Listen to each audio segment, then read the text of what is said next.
కార్మిక వర్గానికి సంబంధించిన కొత్త పద్మశాలి నాయకులు కాంగ్రెస్లో కలిశారు. వాళ్ళందరికీ హృదయపూర్వకంగా స్వాగతం తెలియజేస్తూ హుస్నాబాద్ నియోజకవర్గంలో ఉన్నటువంటి కాక యావత్ తెలంగాణలో పద్మశాలీలు ఎదుర్కొంటున్న సమస్యల పరిష్కారానికి ప్రభుత్వం చిత్తశుద్ధితో ఉంది.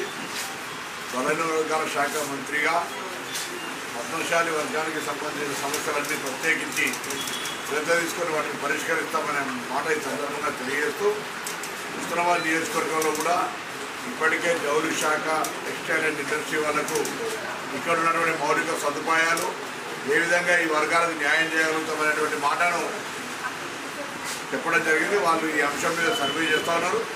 ఈ నియోజకవర్గంలో ఉన్నటువంటి పద్మశాలి నాయకులంతా ఇక్కడ మన ఉపాధి అవకాశాలు ఏ విధంగా మెరుగుపడతాయి, ఈ వస్త్ర ప్రపంచాన్ని ఏ విధంగా ఇక్కడికి హుస్నాబాద్లో అభివృద్ధి చేయాలనే అంశం మీద వాళ్ళందరినీ కూడా భాగస్వాములు కమ్మని కోరుతూ తప్పకుండా మరొకసారి ప్రభుత్వం పద్మశాలి వర్గ చేయూతకు వాళ్ళ అభివృద్ధికి దోహదపడుతుంది. ఆ దీక్షతో ఉన్నామనే మాట మనం చెప్తాం.